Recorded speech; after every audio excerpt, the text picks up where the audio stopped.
ഡൽഹിയിലെ 600-ലധികം കുടുംബങ്ങളെ സർക്കാർ ഇരുട്ടിലാക്കിയിട്ട് 3 ആഴ്ചയാവുകയാണ്.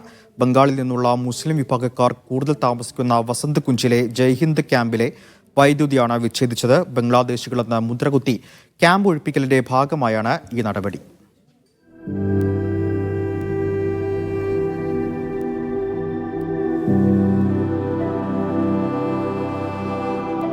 ഈ ക്യാമ്പാണ് ഈ മനുഷ്യരുടെ ജീവനും ജീവിതവും. വർഷങ്ങളായി ഈ ഷെഡുകളിലാണ് കുഞ്ഞുങ്ങളുമായി താമസം. ഈ കുടിലുകൾക്കുള്ളിൽ ഒന്ന് നേരെ നിൽക്കാൻ പോലും ഇവർക്ക് സാധിക്കില്ല. ദുരന്തങ്ങളിൽ പൊതിഞ്ഞ ജീവിതം ഇങ്ങനെ ഇരുണ്ടു നീങ്ങുന്നതിനിടെയാണ് BJP സർക്കാരിന്റെ ഇരുട്ടടി.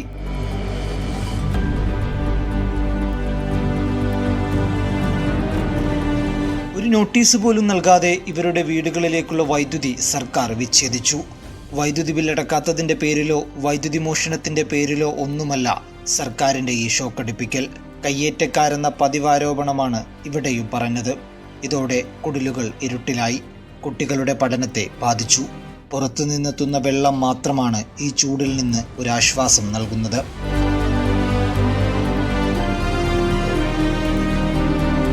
बिजली है नहीं, पानी तो आ रहा है, बिजली नहीं है, बिजली सारा कहाँ रह सकते हैं। हम सब मजदूर आदमी हैं, बच्चे छोटे छोटे हैं, कहाँ तक क्या करेंगे।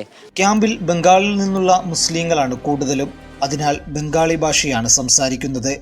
ഇതാണ് ബംഗ്ലാദേശികളെന്നും അനധികൃത കുടിയേറ്റക്കാരെന്നുമെല്ലാം പറഞ്ഞ് സർക്കാർ മുദ്രകുത്താൻ കാരണം. बोलता है कि बांग्लादेशी होता है, बांग्लादेशी रहते हैं, लेकिन हम बांग्ला बोलते हैं। हम कलकत्ता से है तो हम बांग्ला बोलेंगे। देखो কিরকম করে রয়েছি, আমি হাঁটতেই পাইনি। আমরা তো বাঙালি যে এই জন্য হিন্দি. ക്യാമ്പിലെ പള്ളിയുടെ വൈദ്യുതിയും വിച്ഛേദിച്ചു. ഇതോടെ ജനറേറ്റർ പ്രവർത്തിപ്പിച്ചാണ് ഇപ്പോൾ പ്രാർത്ഥന നടക്കുന്നത്.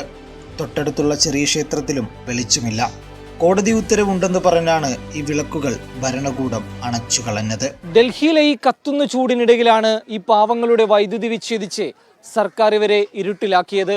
ആധാർ കാർഡ് ഉൾപ്പെടെയുള്ള രേഖകൾ കൈവശമുള്ള തങ്ങളെങ്ങനെ ഇപ്പോൾ ഇന്ത്യക്കാരല്ലാതായി മാറിയെന്നും ജയ്ഹിന്ദ് കോളനിയിലെ ഈ പാവപ്പെട്ട മനുഷ്യർ ചോദിക്കുന്നുണ്ട്. ആരിഫ് മുഹമ്മദിനോടൊപ്പം ജയ്ഹിന്ദ് കോളനിയിൽ നിന്നും തൗഫീഖ് അസ്ലം, മീഡിയ.